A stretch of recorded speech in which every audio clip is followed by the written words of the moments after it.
Have you ever stopped to think that, what we wear, what we aspire to, even the images that kind of define an era, it isn't just a trend, that it's actually something much, much deeper? Yeah, it really shapes our collective imagination, doesn't it? Our dreams, the culture we're all living in. Exactly. And today, we're diving into a moment that really highlights that power. We're focusing on one institution with just monumental influence, Vogue. Ah, Vogue. Right. We're talking about the potential succession of Anna Wintour. I mean, she's been at the helm for nearly 4 decades, a titan.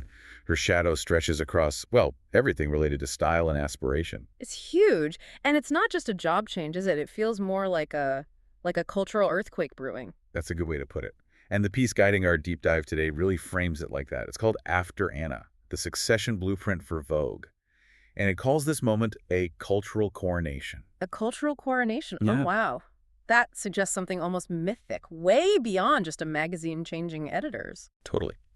And what makes this source, this article, so compelling is who wrote it. Marc Abergel. He's a luxury executive based in Paris.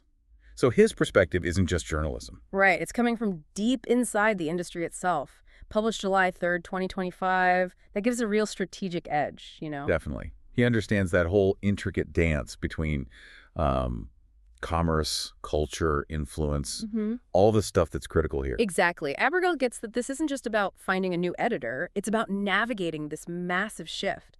His insights give us a rare peek into the kind of strategic thinking that goes into this kind of transition. So our mission today is to really unpack why this isn't just a job opening, but what Abergel calls a civilizational handover. What does that even mean? We want to explore what it signals for the future of style, aspiration, culture itself. So yeah, settle in, because this deep dive might just change how you think about cultural leadership. Okay, let's do it. All right, let's start by just getting our heads around the sheer gravity of this moment. Marc Abergel's piece really hammers home that Anna Wintour's 37-year tenure. It didn't just shape Vogue. No. It fundamentally redefined, and this is a quote, the very grammar of aspiration, style, and culture. The grammar. That's powerful phrasing. It is. And he says this isn't just a vacancy, it's a vacuum. A sudden stillness in the cultural stratosphere. That paints quite a picture, doesn't it? An almost unnerving quiet. It really does, because Wintour wasn't just an editor-in-chief, was she? Abergel portrays her as more like a minister of culture. A minister of culture. Yeah, sovereign steward of taste, myth, and mood. She didn't follow trends. She dictated what was relevant. Well, think about her covers. They weren't just photos. They were communiques, like that Serena Williams cover when she was pregnant. Such a powerful statement. oh, I remember that one, iconic. Yeah, totally. Or how she turned the Met Gala into these major cultural rituals, celebrating things like Black dandyism. She wasn't chasing popularity. She was defining what mattered. It was intentional.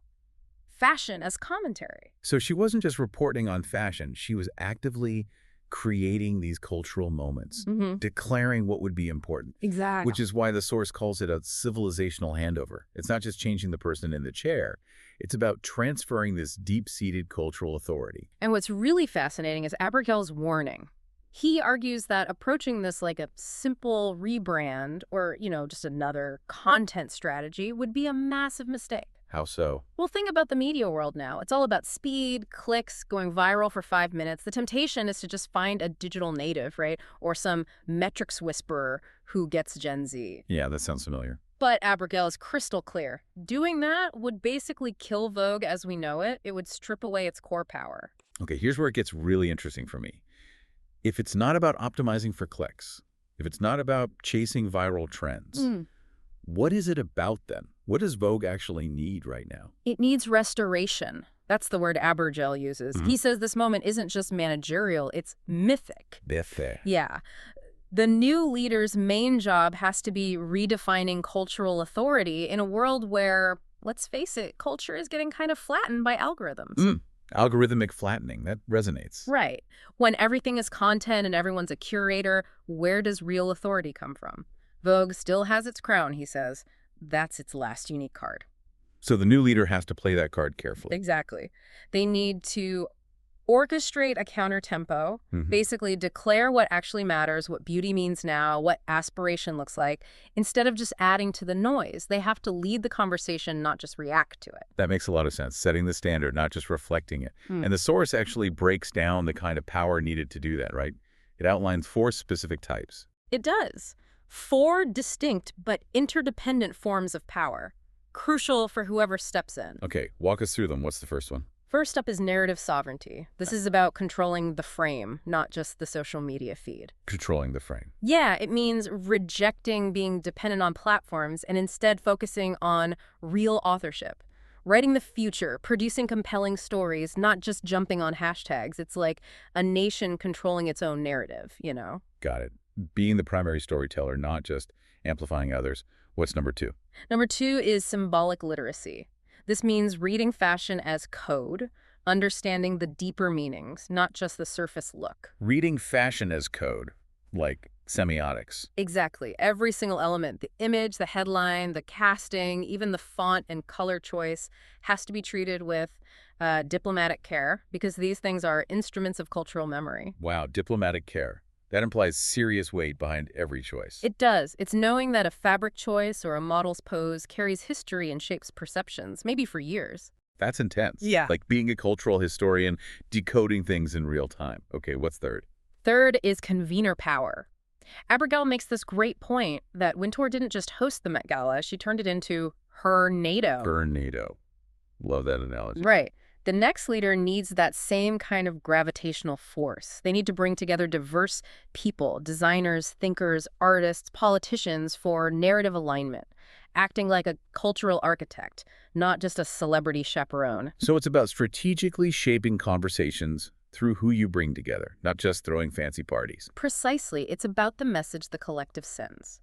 And finally, number 4, aesthetic governance. Aesthetic governance. That sounds authoritative, especially now with visual overload everywhere. It is. It's about having the courage to say no. In this age of endless churning content, it means resisting that flattening pull of speed, choosing timelessness over traffic. So holding back is actually a form of power. That's the argument. Editorial restraint isn't a lack of ideas, it's sovereignty. Abergel says that in a world fighting for attention, sometimes silence is the loudest form of authorship. It's about curating with conviction. Knowing what not to publish is just as important. Okay, putting it all together. Narrative sovereignty, symbolic literacy, convener power, aesthetic governance. What does this all mean? The next Vogue leader isn't just an editor. Not at all. They're more like a minister of cultural affairs, someone whose job is to build new rituals of elegance, new forms of aspiration. They're not just managing a magazine. They're fundamentally reshaping how we dream about style and identity. Exactly. Which is why, as Abergel points out, the short list of successors isn't really about traditional CVs. This isn't just a hire. It's a redefinition of power for a new era. And that leads us perfectly into the really exciting bit of Marc Abergel's blueprint. His 8 visions for Vogue's future. He doesn't just list candidates. No, he frames them as archetypes, each one representing a totally different future Vogue could choose to author. 8 different destinies. It's fascinating, like parallel universes for Vogue. It's a brilliant framing. He calls them directional constellations, and they really do open up completely different paths. Okay, let's dive into these 8 possibilities, starting with the cultural authors. These are people whose influence goes way beyond just fashion, right? Absolutely. First, under cultural authors, Abergel highlights Ava Duvernay. Okay, wow. Her core strength, narrative sovereignty. Think about it. She doesn't just tell stories. She builds whole ecosystems. Selma, origin. She reframes history, identity, justice. She gets the power of casting, costume, symbolism on a deep level. So for Vogue, She'd bring an auteur's authority. She could turn covers into cultural chapters. Abergel puts it so well. What Ava does with cinema, Vogue once did with fashion. Author new myths of who we could become. It's about creating new aspirational stories. authoring new myths. That's visionary. Okay, also in that constellation, Edward Enninful. He's already made a huge mark. Definitely. Enninful's strength is editorial diplomacy. His time at British Vogue wasn't just editing, he was convening nations of identity. He broadened the idea of beauty, made space for people who hadn't been seen, redefined aspiration for a wider audience. He was seen as a real bridge builder. Yeah, Abergel calls him a bridge, connecting different worlds. The quote is, "If Wintour built the citadel, Enninful opened the gates. He showed you could be inclusive and still incredibly elegant." Opening the gates. Yeah. Powerful image after such a long singular reign. Okay, next category. Image makers.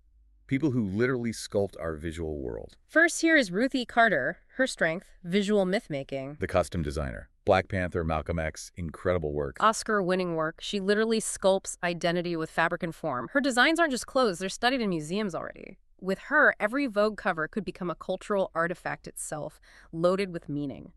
Abergel says, Ruth designs not for red carpets, but for history books. Designing for history books. That frames fashion in a totally different light. Mm-hmm. And the other image maker, Phoebe Philo. Her influence is legendary. Philo's strength is emotional authority. What she did at Celine, it was like a quiet revolution, proving minimalism could have maximum emotional impact. She created this new female gaze, smart, sensual, totally sovereign. That Celine era was something else. It really was. At Vogue, she'd shift the tone. Less about performance, more about presence, quiet power. As Abergel puts it, Philo doesn't follow trends, she authors tone. She tapped into a feeling women resonated with, made them feel seen. Author's tone. Yeah, that fits perfectly. Okay, moving on. Cross-disciplinary voices. These sound like potential disruptors. They really do. First, Michaela Coel. Incredible talent. Her strength for Vogue is identity leadership. Her brilliance isn't just acting or writing, it's her moral clarity. Her work, like I May Destroy You, Abergel calls it narrative healing, seeing vulnerability as power and aesthetics as resistance. Wow. So Vogue under her would be... Less glossy, more galvanizing. That's the idea. Abergel says she doesn't accessorize the culture. She interrogates it. She'd push conversations forward, not just feature products. That would be a radical shift. Yeah. Really compelling. And the other big name here, Pharrell Williams. Pharrell's strength. Yeah. Cultural fluency. He's more than just a musician or designer. Abergel calls him a frequency. A frequency. I like that. His work at Louis Vuitton menswear showed he can navigate luxury codes and bend them in really cool ways. He connects generations, places, genres effortlessly. For Vogue, he could create a new rhythm where fashion is fluent in joy, race, gender, and futurism. Fluent in joy. And the quote for him is perfect. Pharrell doesn't just wear style, he radiates it. He just is the cultural conversation, isn't he? He really does radiate it. Okay, final category, design strategists. People who understand the fashion system itself. Exactly. Here we have Kim Jones. His strength is systemic taste. Jones sees the whole matrix of luxury, that interconnected ecosystem. Dior Men, Fendi Couture. Yeah. He handles multiple major houses. And masters their different dialects while keeping things modern. He doesn't really chase the spotlight. He engineers relevance behind the scenes. For Vogue, he could bring coherence to a chaotic era, strategic curation, not just churning things out. Kim doesn't design looks. He choreographs systems. He gets how all the pieces fit. Choreograph systems. That's very precise. Building the architecture. Yeah. Okay, last one. Rounding out the 8, Daniel Roseberry. Roseberry's strength is theatrical direction. Yeah. What he did reviving Schiaparelli, just wow. Divine sense of fantasy, bold, surreal, operatic almost. Very dramatic, very imaginative. Totally. Unapologetically feminine, too. Yeah. He believes in fashion as art, as wonder, as interruption. If he took over, he could bring Vogue back to what Abergel calls its most glorious paradox. Serious about beauty, but unserious about rules. Reminding us fashion can be transformative fun. It's just incredible. Each name really does open a different door, a completely different vision for Vogue. It makes you realize the question isn't just who's qualified, but who has that unique gravity to redefine aspiration now. Exactly. It's not just choosing a leader, it's choosing a direction, a whole destiny. Which means the stakes are incredibly high. Couldn't be higher. This really feels like an inflection point. And that raises the tough question Marc Abergel tackles directly. What if Condé Nast gets it wrong? He paints a pretty bleak picture if they misstep. He really does. Abergel warns that Vogue is like the last standing cathedral of aesthetic authority, a sovereign symbol in a sea of content chaos. The big danger. That Vogue, in chasing relevance, becomes irrelevant. Oof.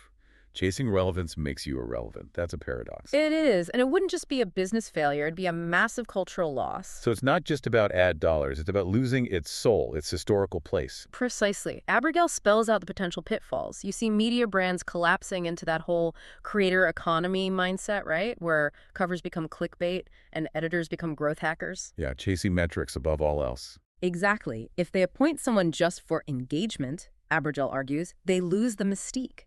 If they aim for virality, they forfeit vision. He keeps stressing, this isn't a rebrand, it's a ritual. The next EIC has to preside, not just post. Preside, not post. I like that distinction.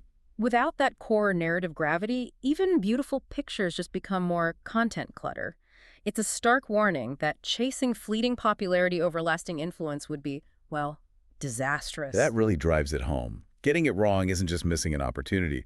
Abergel says it would be a misreading of Vogue's purpose. Not to reflect the moment, but to define it.